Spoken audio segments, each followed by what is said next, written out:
শুভেচ্ছা আমন্ত্রণ দেশ জনপদ লাইভে সঙ্গে রয়েছে আমি তানজিয়া জুথি। তীব্র দাবদাহে পড়ছে সারা দেশ। ঢাকায় ৭৫ বছরের রেকর্ড ভেঙেছে এবারের তাপপ্রবাহ। তীব্র গরমে অতিষ্ঠ জনজীবন, রিকশা চালক, দিনমজুর সহ কর্মজীবী মানুষের ভোগান্তির শেষ নেই। তবে ২ মের আগে বৃষ্টির কোনো পূর্বাভাস দিতে পারেনি আবহাওয়া অফিস। পরিস্থিতি জানাতে দর্শক সরাসরি যুক্ত হচ্ছেন আমাদের সহকর্মী কায়েস রাহাত। রাহাত, এখন আসলে গরমের তীব্রতা কেমন দেখছেন এবং কি বলছে আসলে আবহাওয়া অফিস? কায়েস, আপনি নিশ্চয়ই শুনতে পাচ্ছেন আমাকে? দর্শক যান্ত্রিক ত্রুটির কারণে আসলে আমাদের সহকর্মী কায়েস রাহাতকে আমরা পাইনি। আমরা পরবর্তীতে আবারও যুক্ত হবার চেষ্টা করব।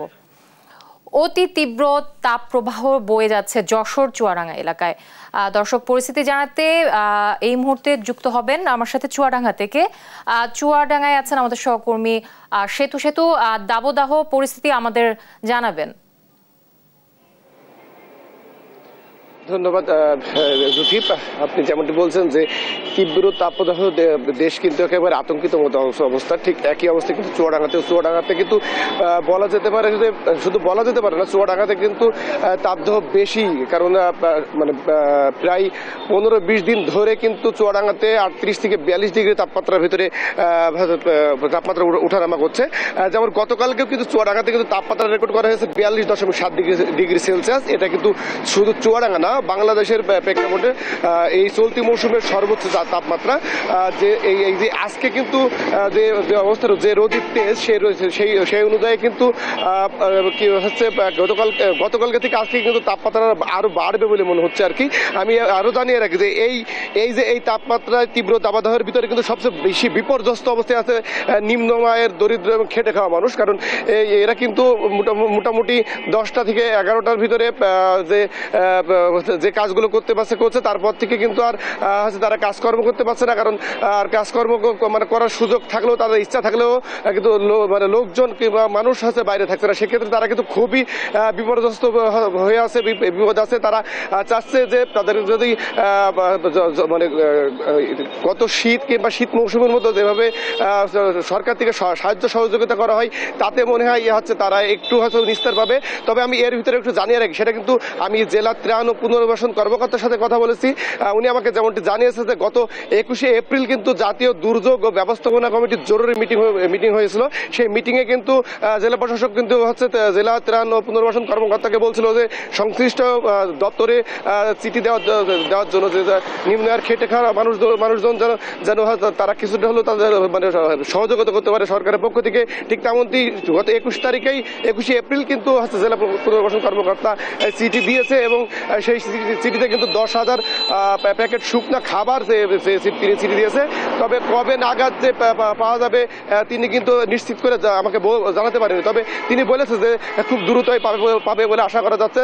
আর এদিকে আমি কৃষি বিভাগের সাথে কথা বলেছি। কৃষি বিভাগ আমাকে যেমনটি জানিয়েছে, যেহেতু চুয়াডাঙ্গাতে এখন ভুট্টা কিংবা হচ্ছে ধান কর্তনের মৌসুম, এই মৌসুমে কিন্তু কর্তন চলছে। যেহেতু চলছে, সেক্ষেত্রে কিন্তু ধান কিংবা ভুট্টার ক্ষতির সম্ভাবনা নাই। তবে এখন যেটা আছে ক্ষতির সম্ভাবনা আছে, সেটা হচ্ছে কিন্তু সবজি কিংবা হচ্ছে আম। এই যে সবজি আম যদি এই তাপদাহ চলমান থাকে, তাহলে সবজি আমের কিন্তু ব্যাপক ক্ষতি হওয়ার সম্ভাবনা রয়েছে। তবে জেলা কৃষি সম্প্রসারণ অধিদপ্তরের উপপরিচালক বিভাস চন্দ্র সাহা তো আমাকে আশ্বস্ত করে বলেছে যে তারা যেভাবে কৃষকদের পরামর্শ দিচ্ছে, যে সেই পরামর্শ অনুযায়ী যদি হচ্ছে কৃষকরা পরিচর্যা করে, সেক্ষেত্রে মানে খুব একটা সমস্যা হওয়ার কথা না। তো ক্ষতিগ্রস্ত আশঙ্কা হচ্ছে কমে আসবে। আমি আরো জানিয়ে রাখি, সেটা হচ্ছে কিন্তু হাসপাতালে কিন্তু গত কিছুদিন ধরে কিন্তু এই গরমজনিত কারণে রোগীর সংখ্যা বাড়ছে। আর শুধু তাই নাই, যে জেলার হচ্ছে যে ফার্মেসিগুলো আছে, এই ফার্মেসিতে কিন্তু খাবার স্যালাইন সংকট দেখা দিয়েছে। ৫ টাকা স্যালাইন কিন্তু ইতিমধ্যে 6 টাকায় বিক্রি হচ্ছে। আমরা এমন একটা অভিযোগ পেয়েছি কিংবা খবর পেয়েছি। তবে সদর হাসপাতালে কিন্তু পর্যাপ্ত পরিমাণে স্যালাইন আছে বলে আমাকে জানিয়েছে। এছাড়া কিন্তু যে হিট অ্যালার্টের যে জারি করেছে আবহাওয়া অধিদপ্তর, সেটা কিন্তু জেলা প্রশাসন, আপনার হচ্ছে চুয়াডাঙ্গাতে স্থানীয় আবহাওয়া অফিস আছে, একই সাথে যে সিভিল সার্জন আছে, এনাদের সাথে পরামর্শ করে কিন্তু মাইকিং করে আমাদের যারা জনসাধারণ আছে তাদেরকে সচেতন করছে এবং সচেতন না সাবধানতা অবলম্বন করতে বলছে। যে একই সাথে যে কোচিং সেন্টারগুলো আছে, কোচিং সেন্টারগুলোও কিন্তু জেলা প্রশাসনের পক্ষ থেকে বন্ধ রাখার জন্য বলা হয়েছে। তবে স্কুল কলেজ কিন্তু আজকে খোলার কথা ছিল, দুঃখিত আগামীকালকে খোলার কথা কথা ছিল। তবে এর ভিতরে যে খবরটা পেয়েছি যে কওমি মাদ্রাসাগুলো আছে তারা কিন্তু মাঝে মধ্যে তাদের শিক্ষা প্রতিষ্ঠান চালু রেখেছে। তো এই ছিল চুয়াডাঙ্গা থেকে সর্বশেষ। জুথি।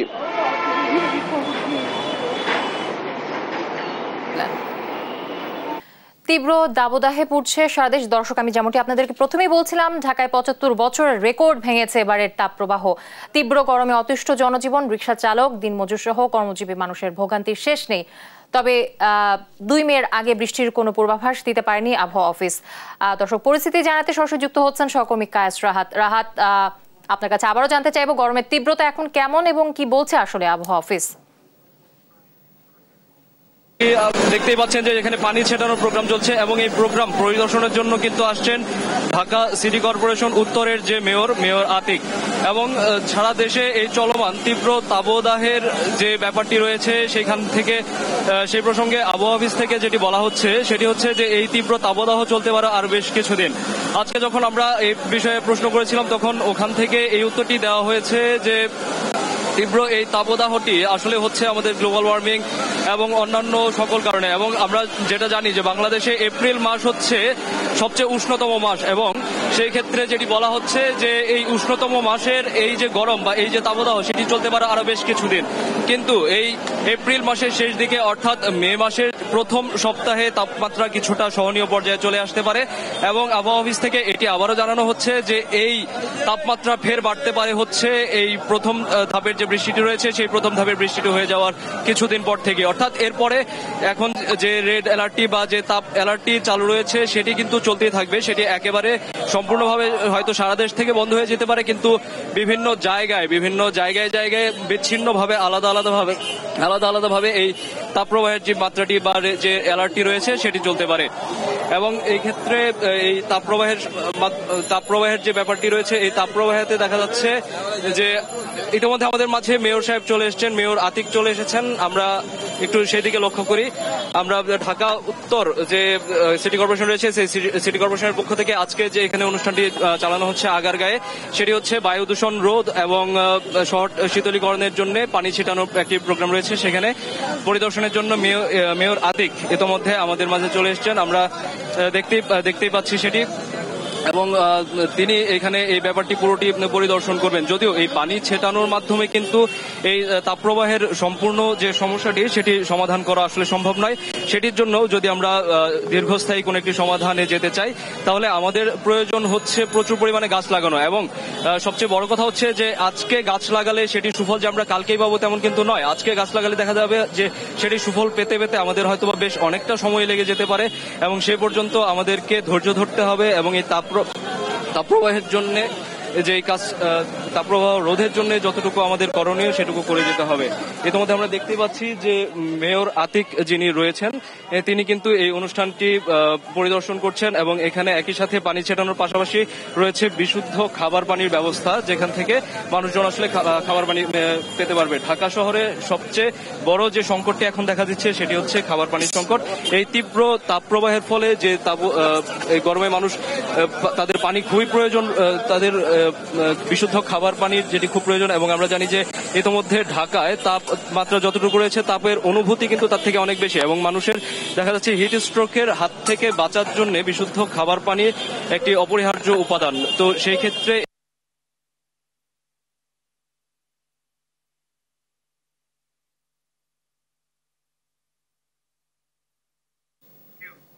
দর্শক, ঢাকার আবহাওয়া পরিস্থিতি জানাচ্ছিলেন আমাদের সহকর্মী কায়েস রাহাত। অতি তীব্র তাপপ্রবাহ কিন্তু বয়ে যাচ্ছে ঢাকার পাশাপাশি যশোর এলাকায়ও। পরিস্থিতি জানাতে সরাসরি যুক্ত হচ্ছেন সহকর্মী ইন্দ্রজিৎ রায়। ইন্দ্রজিৎ, দাবদাহ পরিস্থিতি যশোরে কি অবস্থা জানাবেন আমাদেরকে? জুথি, আসলে টানা 2 সপ্তাহের বেশি সময় ধরে কিন্তু যশোরের তীব্র তাপপ্রবাহ বয়ে যাচ্ছে যশোরের উপর দিয়ে এবং এই টানা তাপ প্রবাহের কারণে কিন্তু জনজীবনে চরম ভোগান্তি নেমে এসেছে। অর্থাৎ এই 2 সপ্তাহের বেশি সময় ধরে এই টানা যে তাপপ্রবাহ চললেও কিন্তু আজ পর্যন্ত স্বস্তির কোনো সংবাদ নেই। অর্থাৎ এই তীব্র তাপদাহের মধ্য দিয়েই কিন্তু যশোরের মানুষের জীবনযাপন করতে হচ্ছে। বিশেষ করে শ্রমজীবী মানুষ যারা আছেন তাদের কিন্তু সবচেয়ে বেশি ভোগান্তির শিকার হতে হচ্ছে। কাজের সন্ধানে সকাল থেকে যারা বের হচ্ছেন তারা কিন্তু বেলা বাড়ার সঙ্গে সঙ্গে এই ভোগান্তি শিকার বেশি হচ্ছেন। এখন কৃষি জমিতে বিশেষ করে ধান কাটার মৌসুম শুরু হয়েছে, অর্থাৎ বড় মৌসুমের যে ধান সেটি ঘরে তোলার জন্য কৃষকরা ব্যস্ত সময় পার করছেন। এই কৃষক যারা কৃষি শ্রমিক আছেন তারা এই ধান কাটা, বাঁধা এবং মাড়াই করার যে প্রক্রিয়া তার সাথে সম্পৃক্ত, এটি করতে গিয়ে কিন্তু চরম ভোগান্তির শিকার হচ্ছেন। আমরা যদি কৃষকদের সঙ্গে কথা বলে জানতে পেরেছি এই তাপদাহ থেকে বাঁচার জন্য অনেকেই কিন্তু রাতের বেলায় ধান কাটছেন এবং বেলা বৃদ্ধির সঙ্গে সঙ্গে তারা আসলে ঘরে উঠে যাচ্ছেন। আবার বিকালের পর থেকে কিন্তু এই ধান ঘরে তোলার যে কার্যক্রম সেটি তারা করছেন, অর্থাৎ এই তাপ প্রবাহ থেকে বাঁচার জন্য যে নিরন্তর চেষ্টা সেটি কিন্তু কৃষকরা করছেন। একই সঙ্গে আমরা যদি বলি যে পানির স্তর নেমে যাওয়ার কারণে কিন্তু সুপেয় পানির যেমন সংকট, তেমনি সেচের যে পানি সেটির কিন্তু সংকট দেখা দিয়েছে। হাসপাতালগুলোতে আসলে রোগীর সংখ্যা বাড়ছে টানা এই তাপ প্রবাহের ফলে।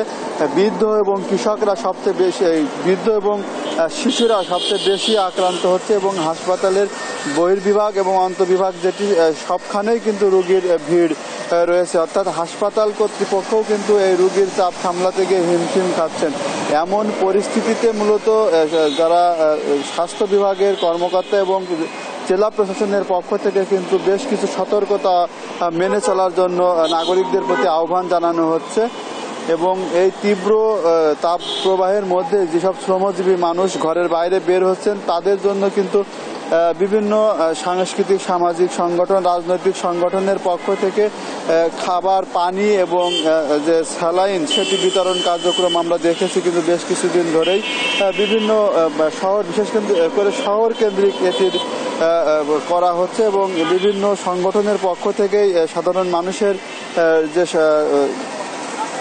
সুপেয় পানি এবং খাবার, স্যালাইন সরবরাহ করা হচ্ছে। কেউ কেউ শরবত বিতরণ করছেন। এটির ফলে যারা তৃষ্ণার্ত যারা মানুষ, যারা এই রোদের মধ্যে যারা কাজ করছে তারা কিছুটা হলেও স্বস্তি পাচ্ছেন।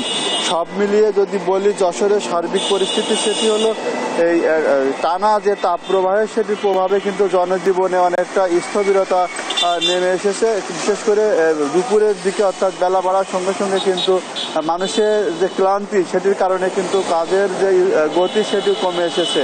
তো এই ছিল আমার কাছে যশোর থেকে সর্বশেষ। জ্যোতি। সহকর্মী ইন্দ্রজিৎ রায় যশোর থেকে যুক্ত হয়েছিলেন। এদিকে তীব্র গরমে সুপেয় পানির সংকট দেখা দিয়েছে ময়মনসিংহে। দর্শক, এ বিষয়ে আরো বিস্তারিত জানবো। আমাদের সহকর্মী ইলিয়াস আহমেদ আছেন, সরাসরি যুক্ত হচ্ছেন আমার সাথে। ইলিয়াস যুক্ত হয়েছেন নিশ্চয়ই আমার সাথে। ইলিয়াস, গরমে পানির চাহিদা তো বেড়েছে, তো এই নিয়ে আসলে সরকারি বেসরকারি ভাবে কোনো উদ্যোগ আপনি দেখছেন কিনা আমাদের দর্শককে জানাবেন এই নিয়ে। ধন্যবাদ। আপনি জানেন যে টানা কয়েকদিন ধরেই কিন্তু প্রচন্ড তাপদাহ চলছে, অর্থাৎ সারা দেশের ন্যায় ময়মনসিংহেও আমরা দেখেছি প্রচন্ড তাপদাহের কারণে হাসপাস জনজীবনে। আমরা দেখছি মানুষ কিন্তু নানা ভোগান্তির পাশাপাশি এখন কিন্তু তীব্র সংকট ধারণ করেছে সুপেয় প্রাণী। এই সুপেয় পানির কারণে কিন্তু মানুষ অনেকটাই ভোগান্তির মধ্যে আছেন। বিশেষ করে আপনাকে একটি বিষয় বলে রাখি, ময়মনসিংহ জেলার সীমান্তবর্তী হালুয়াঘাট এবং ধুবাউড়া উপজেলার বেশ কয়েকটি গ্রামের মানুষ কিন্তু তারা সুপেয় প্রাণী পাচ্ছেন না এবং এই বিষয়টি আমরা দেখেছি বিগত কয়েক বছর ধরেই কিন্তু তারা সুপেয় প্রাণীর সংকটের মধ্যে থাকেন। সম্প্রতি তীব্র তাপদাহের কারণে এই সংকট কিন্তু আরো প্রকট আকার ধারণ করেছে এবং তারা বিকল্প পন্থায় পানি ব্যবহার করার চেষ্টা করছেন, অর্থাৎ একটি গর্তে তারা বেশ কিছু পাথর রেখে সেখান থেকে পানি নেওয়ার চেষ্টা করছেন এবং তাদের বাড়িতে যে টিউবওয়েল রয়েছে সেই টিউবওয়েল থেকেও কিন্তু তারা পর্যাপ্ত পরিমাণ পানি পাচ্ছেন না বলে তারা জানিয়েছেন এবং এই বিষয়টি নিয়ে আমরা সংশ্লিষ্ট যারা আছেন অর্থাৎ কর্মকর্তাদের সঙ্গে কথা বলেছিলাম। তারা বলছেন যে ওই এলাকাতে সুপেয় পানি সহ অন্যান্য পানির পর্যাপ্ত ব্যবস্থা করার লক্ষ্যে তারা কিন্তু কাজ করে যাচ্ছেন এবং এই সংকট অচিরেই নিরসন না হলে তাদের যে ভোগান্তি সেটি কিন্তু আরো প্রকট আকার ধারণ করবে।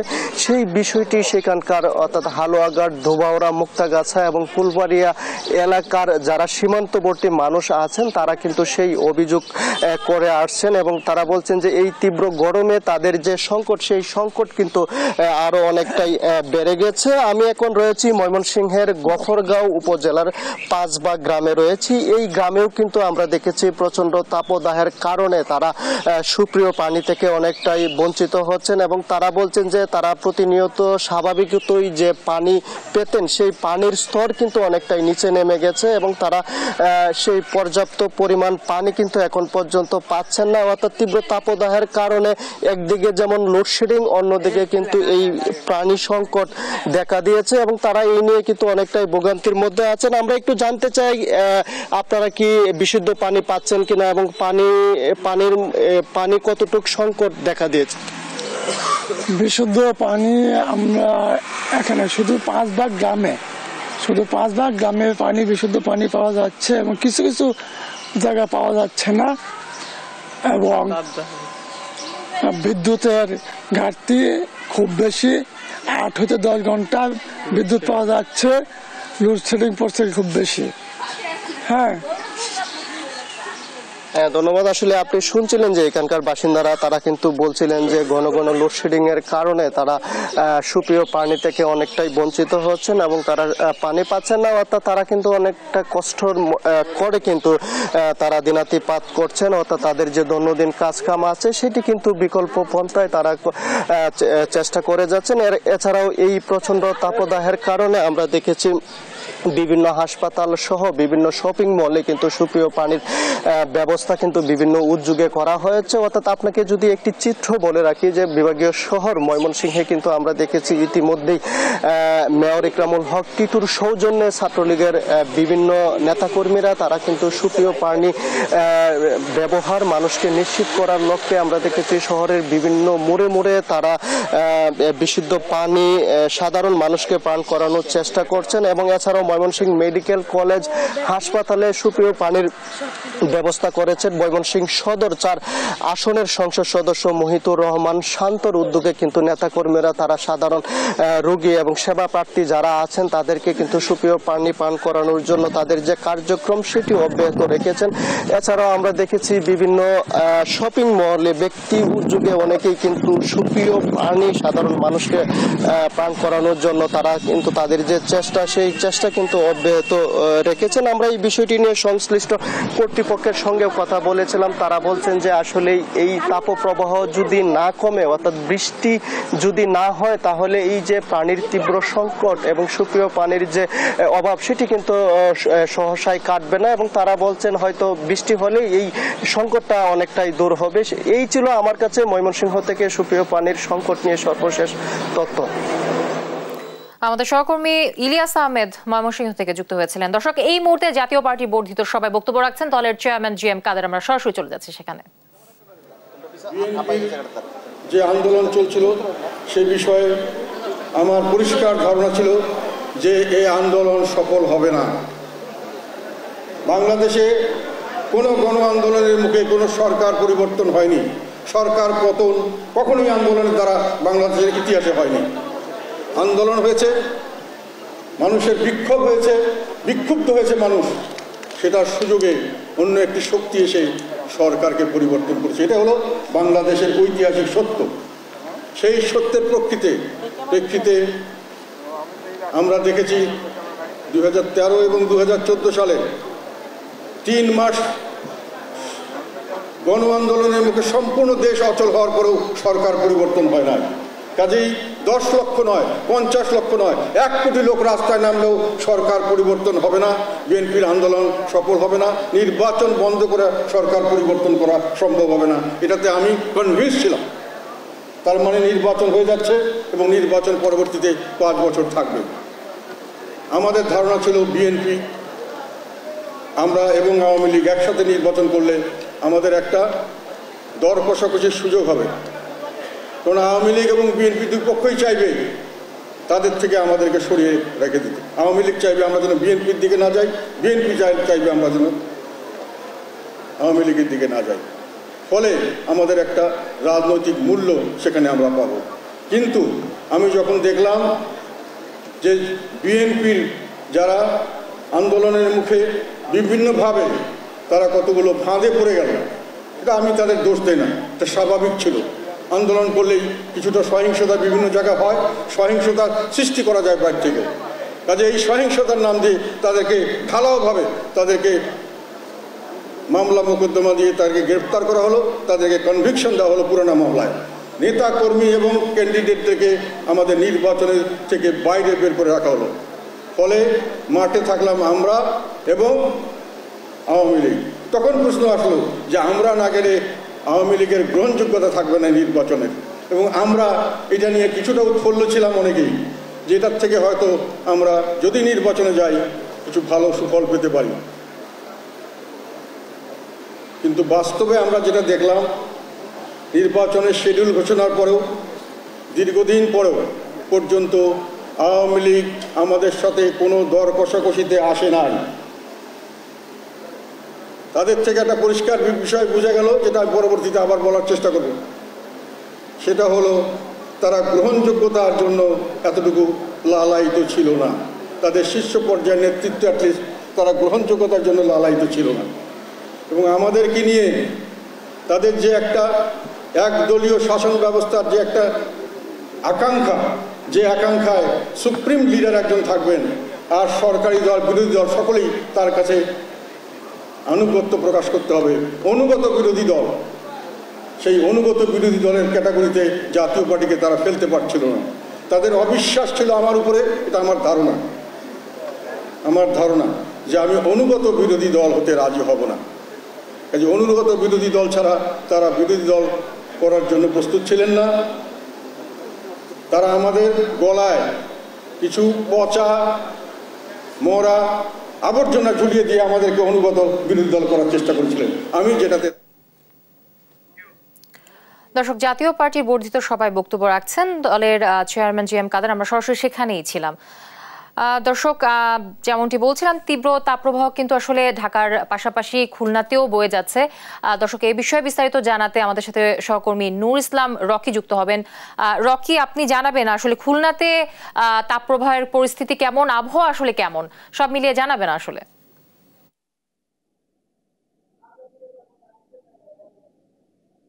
ধন্যবাদ জ্যোতি। খুলনায় আসলে তাপদাহর যে অবস্থা সেটা আসলে বলে বোঝানো যাবে না। এত গরম, যে গরমে আসলে সাধারণ মানুষ রাস্তায় বের হচ্ছে না, একদম নিতান্ত প্রয়োজন ছাড়া কোনো মানুষ রাস্তায় বের হচ্ছে না। যারা বের হচ্ছে তারা ছাতা বা টুপি এইসব ব্যবহার করছে, এবং এই গরমে লোডশেডিং, পানির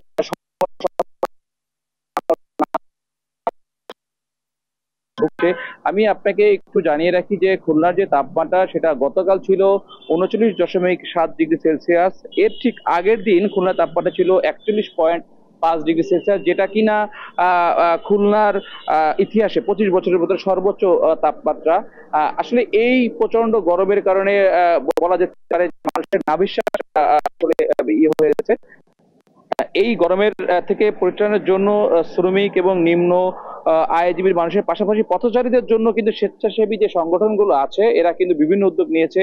আমরা সারা খুলনা শহরে যেটা দেখেছি যে বিভিন্ন মোড়ে মোড়ে তারা খাবার সালাইন, বিশুদ্ধ পানি, তরমুজ সহ বিভিন্ন ধরনের পানি তারা ফ্রি সরবরাহ করছে, এবং এইসব জায়গায় কিন্তু আসলে লোক পাওয়া যাচ্ছে না, কারণ রাস্তাঘাটেই মূলত আসলে প্রয়োজনের তাগিদ ছাড়া কেউ বেরোচ্ছে না।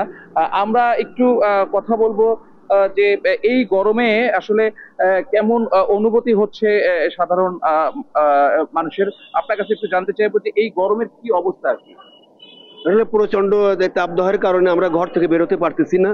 বিশেষ করে আমাদের যে সাধারণ জনগণ রয়েছে, যারা রিক্সা চালক ভাইরা রয়েছে, সাধারণ দিনমজুর রয়েছে, তাদের কাজ করতে অনেক সমস্যা হচ্ছে, অনেক ভোগান্তি হচ্ছে তাদের। এটা আমরা প্রত্যেকে ফিল করতে পারতেছি। এটা আমি মনে করি যে আমরা ঘরে থাকলে যে ফ্যান এবং এসি রয়েছে এটাও হার মানাচ্ছে আমাদের গরমে। এটা আমরা একেবারে গরমে অসুস্থ হয়ে পড়তেছি। এটা আমরা আল্লাহ পাকই আমাদের এর থেকে পরিত্রাণ দিতে পারবে। দর্শক, আমরা যেটা জানতে পারলাম যে উনি যেটা আমাদেরকে আসলে বোঝাতে চাইলেন যে এই যে প্রচন্ড গরমে নিম্ন আয়ের মানুষের আসলে ভোগান্তি বেড়েছে। একটা বিষয় বলে রাখি যে যারা নিম্ন আয়ের পেশার মানুষ তারা কিন্তু আসলে কোনো আয় রোজগার কমে যাওয়ার পাশাপাশি যে দ্রব্যমূল্যের ঊর্ধ্বগতি এটার কারণে কিন্তু বিপাকে পড়েছে, পরিবার নিয়ে তারা খুবই বিপাকে পড়েছে। আর অসুস্থতা তো আছেই, প্রত্যেকটা হাসপাতালে আসলে প্রচন্ড পরিমাণ রোগীর চাপ বেড়েছে। আমরা আরেকজনের সাথে কথা বলবো, তার কাছে জানতে চাইবো যে আসলে খুলনার যে তাপদাহ চলছে গত এক সপ্তাহ ধরে, খুলনায় 40 ডিগ্রি সেলসিয়াসের উপর আছে, কি সমস্যা আসলে হচ্ছে? আসলে এই প্রচন্ড তাপদাহে যারা নিম্ন আয়ের যে সমস্ত আমাদের ভাইয়েরা আছে, রিক্সা চালক, ভ্যান চালক, অটো চালক, এদের আসলে সাধারণ জীবনযাত্রা খুব বেশি ব্যাঘাত ঘটছে। যার কারণে আমাদের যারা স্থানীয় যারা জনপ্রতিনিধি আছেন, মোড়ে মোড়ে আমরা লেবু শরবত, পানি, স্যালাইন এগুলো তারা খুব বেশি ব্যবস্থা করতেছেন। আমাদের ভাইদের খুব এটা তাদের কিছুটা হলেও হেল্প হচ্ছে। পাশাপাশি আমাদের সবাইকে এই গরমে কিভাবে আসলে একটু পরিত্রাণ পাওয়া যায় সেজন্য আসলে আমাদের সবাইকে সচেতনতা তৈরি করতে হবে, সবার মাঝখানে একটা অ্যাওয়ারনেস তৈরি করতে হবে। আর বৃষ্টি ছাড়া আসলে এটা আসলে একটা প্রাকৃতিক দুর্যোগ। ঝড় বর্ষা যেমন একটা প্রাকৃতিক দুর্যোগ, বৃষ্টিটাও আমাদের এই দুর্যোগ মোকাবেলার জন্য খুবই প্রয়োজন। এই জন্য সব জায়গায় আল্লাহর কাছে ইস্তেগফার নামাজ আদায় করছে।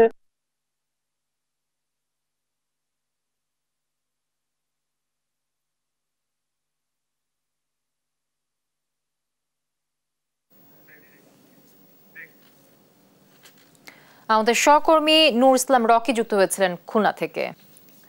তীব্র রোদ আর গরম উপেক্ষা করে চলছে উপজেলা নির্বাচনী প্রচার প্রচারণা। দর্শক, এই নিয়ে বিস্তারিত জানাতে লক্ষ্মীপুর থেকে সরাসরি যুক্ত হচ্ছেন সহকর্মী সাইফুল ইসলাম স্বপন। স্বপন, আসলে গরমে কেমন চলছে প্রচার প্রচারণা, কি তথ্য আছে আপনার কাছে? লক্ষ্মীপুরের দুটি উপজেলায় 8 মে প্রথম ধাপে উপজেলা নির্বাচন অনুষ্ঠিত হতে যাচ্ছে। এই উপজেলা রামগতি ও কমলনগরে 11 জন প্রার্থী প্রতিদ্বন্দ্বিতা করছে। এই 11 জন প্রার্থী পছন্দ রোদ এবং তীব্র তাপদাহ উপেক্ষা করে লক্ষ্মীপুরের বিভিন্ন পাড়া মহল্লায় তারা নির্বাচনী গণসংযোগ করছে। এই গণসংযোগে আমরা যে আছি এখন বর্তমানে লক্ষ্মীপুরের কমলনগর উপজেলার হাজিরহাটের এখানে একজন প্রার্থী মেজবাউদ্দিন আহমেদ প্রার্থী, তিনি নির্বাচনী গণসংযোগ করছেন। আমরা এই মুহূর্তে তার কাছে জানতে চাইবো যে আপনি এই নির্বাচনের তীব্র তাপদাহ এবং প্রচন্ড রোদ উপেক্ষা করে যে গণসংযোগ করছেন, জনগণের কাছে আপনি কিরকম সাড়া পাচ্ছেন? নির্বাচন সম্পর্কে আপনার কোনো পরিস্থিতি আছে কিনা? ইতিমধ্যে আমি বর্তমান রানিং চেয়ারম্যান হিসেবে আমি 5 বছর দায়িত্ব পালন করেছি। ইনশাল্লাহ আমার এই কমলনগরের প্রতিটি জনগণের সন্তুষ্ট আমার কাজের উপরে। আমি ইতিমধ্যে তাদের যে চাহিদা অনুযায়ী আমাদের সরকারের পক্ষ থেকে মাননীয় প্রধানমন্ত্রীর সহযোগিতায় ইনশাল্লাহ জনগণকে যথেষ্ট পরিমাণে সহযোগিতা করতে পেরেছি বিদায় আমার পাশাপাশি আমার এই কমলনগরের প্রতিটি জনগণে আমাকে সাড়া দিচ্ছে। ইতিমধ্যে আপনারা জানেন যে নির্বাচন কমিশন থেকে যে তফসিল ঘোষণা করা হয়েছে, তফসিল অনুযায়ী আমাদের নির্বাচনী কার্যক্রম চলতেছে। তবে পরিবেশ একটু গরমের তাপমাত্রা অনেক বেশি, তারপরেও এই গরমের তাপমাত্রাকে উপেক্ষা করে আমার এই কমলনগরের প্রতিটি পাড়া মহল্লায় গ্রাম থেকে শুরু করে প্রতিটি পাড়ায় মানুষ গণসংযোগ করতেছে। ধন্যবাদ আপনাকে। আমরা কমলনগর উপজেলার একজন প্রার্থী যিনি রোদ উপেক্ষা করে গণসংযোগ করছেন, আমরা তার সাথে কথা বলেছি। যদি এই ছিল লক্ষ্মীপুরের কমলনগর উপজেলা থেকে উপজেলা নির্বাচনের প্রথম ধাপের সর্বশেষ খবর। আমাদের সহকর্মী সাইফুল ইসলাম স্বপন যুক্ত হয়েছিলেন লক্ষ্মীপুর থেকে। দর্শক, এই মুহূর্তে দাবদাহ থেকে নগর ঠান্ডা রাখতে পানি ছিটানোর কার্যক্রম পরিদর্শন করে গণমাধ্যমের সঙ্গে কথা বলছেন ঢাকা উত্তর সিটির মেয়র আতিকুল ইসলাম। আমরা সরাসরি চলে যাচ্ছি সেখানে। সিটি কর্পোরেশন আশরাফ ফাউন্ডেশন থেকে নিয়োগপ্রাপ্ত, যেটি কমপ্লিট 100%। এটা অ্যাশরক রকারফ্লাওয়ার ফাউন্ডেশন থেকে দিচ্ছে, অ্যাশরক ফাউন্ডেশন থেকে। সে চিফ হিট অফিসার কিছু তার সাজেশন দিয়েছে আমাদেরকে। সাজেশনের মধ্যে আছে মিস্ট, আর্টিফিশিয়াল মিস্ট তৈরি করা, কৃত্রিম বৃষ্টি তৈরি করা। সেই কৃত্রিম বৃষ্টির জন্য আমরা আমাদের যে দুটো গাড়ি আছে, সেই দুটো গাড়ি আগে আনা হয়েছিল রাস্তায় পানি দেওয়ার জন্য এবং পরিষ্কার করার জন্য, কিন্তু কৃত্রিম বৃষ্টি যে ছিটাবে সেটি আগে আমরা সেই প্ল্যানটা করি নাই। সেটি আমরা গত 3-4 দিন ধরে ট্রায়াল শুরু করেছিলাম। আজকের থেকে দুটো গাড়িতে প্রায় 4 লক্ষ লিটার পানি আমরা ছিটাবো। আমাদের গাড়িগুলা 11টা থেকে বিকাল 4টা পর্যন্ত বিভিন্ন জায়গায় যাবে। এই গাড়িগুলো কিন্তু অলিতে গলিতে যেতে পারবে না, এগুলো থাকবে মেইন রোডে থাকবে। আর অলিতে গলিতে যাওয়ার জন্য আমরা ব্রাউজার, অর্থাৎ রাস্তাটাকে আমরা ঠান্ডা করার জন্য সেই 10টা ব্রাউজার আমরা নামিয়েছি আমরা আজকের থেকে। তাহলে 10টা ব্রাউজার আর দুটো হলো কৃত্রিম বৃষ্টির জন্য, যেটাকে ক্যানন স্প্রে বলা হয়। এছাড়াও আমরা প্ল্যান করে ফেলেছি যে আমাদের বিভিন্ন পার্কগুলোতে আমরা এই ধরনের কৃত্রিম বৃষ্টির জন্য অলরেডি মেকানিক্যাল ডিপার্টমেন্টকে বলেছি সবগুলা পার্কেও এই কৃত্রিম বৃষ্টিটা তৈরি করার জন্য এটির কাজ চলছে। আমরা আশা করি আগামী 7 দিনের মধ্যে পার্কগুলোতেও আমরা কৃত্রিম বৃষ্টিটা তৈরি করতে পারব। এছাড়া আমাদের 54টি ওয়ার্ডে প্রত্যেকটি ওয়ার্ডে 3টি করে পানি খাওয়ার ভ্যান থাকবে, বিশুদ্ধ পানির থাকবে, যেটি প্রত্যেকটি ওয়ার্ডে ওয়ার্ডে তারা ঘুরবে, মোবাইল থাকবে তারা। এই ছোট ছোট ভ্যান করেছি এই জন্যই আমাদের ছোট অলিতে গলিতে আমাদের বড় গাড়ি যেতে পারবে না, এজন্য এই ভ্যানের মাধ্যমে এই কাজটা করেছি আমরা। এগুলোও কিন্তু আমাদের চিফ হিট অফিসার যে সাজেশনগুলো দিয়েছে এগুলো কাজগুলো আমরা করছি। এছাড়াও আমরা পর্যায়ক্রমে নগরের প্রত্যেকটি যারা দোকানদার আছে, যারা শপিং মল আছে, আমি সবাইকে অনুরোধ করব আজকে যে আপনারা সবাই, কারণ আমাদের ঢাকা উত্তরে যেই সকল শপিং মল আছে, দোকান মালিক সমিতি আছে, আমি সবাইকে অনুরোধ করছি আপনারাও পানি খাওয়ার জন্য প্রত্যেকটি দোকানের সামনে, প্রত্যেকটি শপিং মলের সামনে যদি একটি করে ড্রাম, একটি করে যদি আপনারা মগ দিয়ে দেন, তাহলে কিন্তু নগরবাসী কিন্তু পানি খেতে পারবে। যার ইচ্ছা সে মগে খাবে, যার ইচ্ছা সে আবার হাতেও কিন্তু খেতে পারবে। আমি অনুরোধ করব সবাই যেন এই গরমের মধ্যে যে ছোট ছোট কন্টেনার রাখে পানি খাবার জন্য, এটি কিন্তু আমাদের সিএইচও যেরকম পরামর্শ দিয়েছে, চিফ হিট অফিসার, ডাক্তারও কিন্তু একই কথা বলছে, আমাদেরকে ঘন ঘন পানি খেতে হবে। আমি অনুরোধ করব নগরবাসীকে যে আমরা যে গাছ লাগাচ্ছি, গত বছর আমি 80,000 গাছ লাগিয়েছি, এই বছর লাগাচ্ছি 1,20,000 গাছ।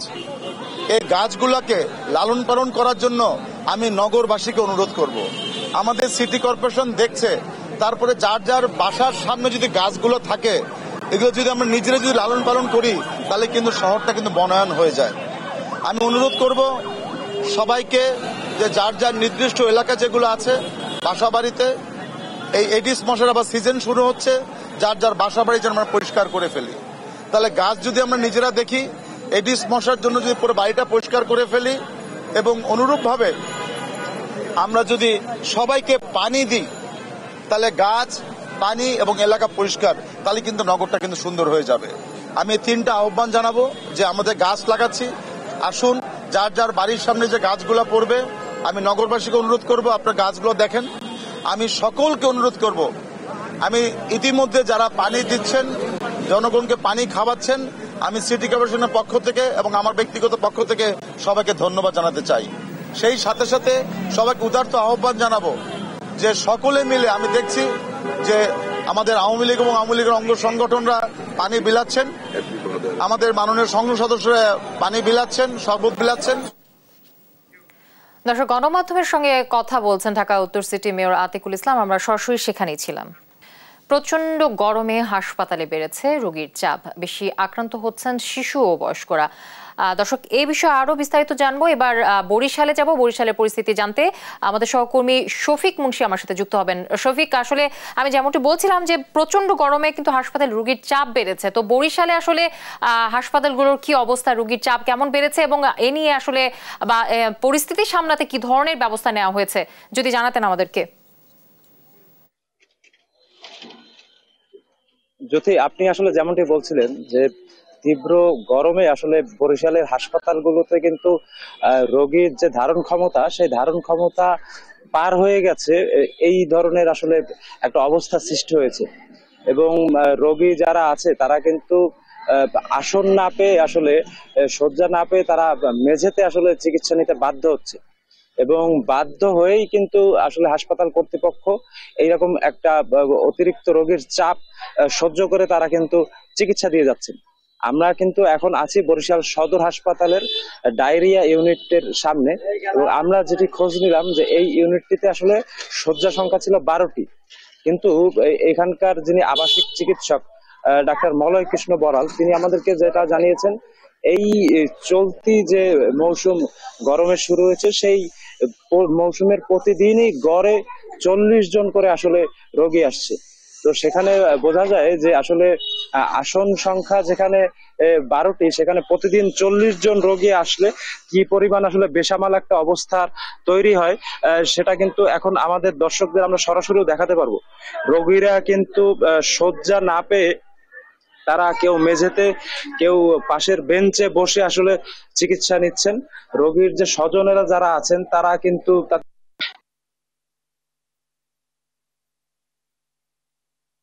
করছেন, কারণ রোগীর চাপ বাড়লেও কিন্তু নার্স বা আসলে যারা সেবা দেয় তাদের সংখ্যা কিন্তু বাড়েনি।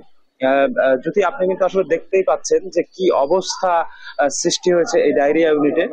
মেঝেতে কিন্তু অনেক রোগী আসলে চিকিৎসা সেবা নিচ্ছেন। বরিশাল আসলে জেলার বিভিন্ন প্রান্ত থেকে আসলে রোগীরা আসছেন। আমরা আসলে একজন রোগীর সাথে এখন একটু কথা বলার চেষ্টা করব, যিনি আসলে শয্যা পান। আপনি কখন ভর্তি হয়েছেন? আমরা সরাসরি সম্প্রচারে যুক্ত আছি, বলবেন যে কখন আপনি ভর্তি হয়েছেন এবং শয্যা পেয়েছেন কিনা। 1 ঘন্টা ভিতরে আমি 5 মিনিট হয়েছে এই যে স্যালাইন লাগাইছে, এতক্ষণ দাঁড়ানো ছিল,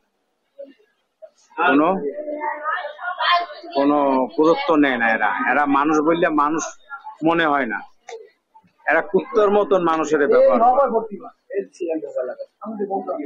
জি, আমরা আসলে যদি যেমনটি দেখতেছিলাম যে আসলে রোগীরা কিন্তু খুবই যে খারাপ যে অবস্থা, সেই অবস্থার সাথে আসলে তারা পার করছে তাদের সময়টুকু। তারা প্রধানত যে রোগগুলো নিয়ে আসছে এখানে সেগুলো হচ্ছে ডায়রিয়া, জ্বর, কাশি, নিউমোনিয়া, শ্বাসকষ্ট সহ অন্যান্য রোগ। চিকিৎসকরা আমাদেরকে যেটি জানিয়েছেন যে এই যে এই মৌসুমে যদি বাইরের খোলা খাবার এবং যে শরবত বা পানীয় খোলাভাবে আসলে বিক্রি হয়, সেগুলো যদি খাওয়া থেকে বিরত থাকে তাহলে অনেকটাই কিন্তু আসলে এই রোগ তারা প্রতিরোধ করতে পারে।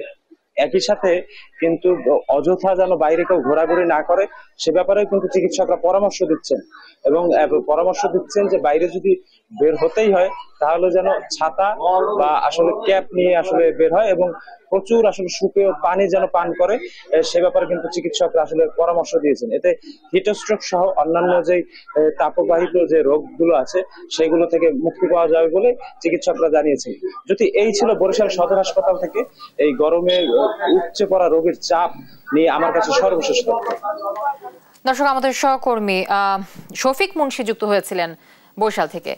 আর এই ছিল এখনকার দেশ জনপদ লাইভে। পরে বুলেটিন দেখার আমন্ত্রণ রইল। এছাড়া দেশ টিভির সর্বশেষ সব খবর পেতে ভিজিট করুন www.desh.tv।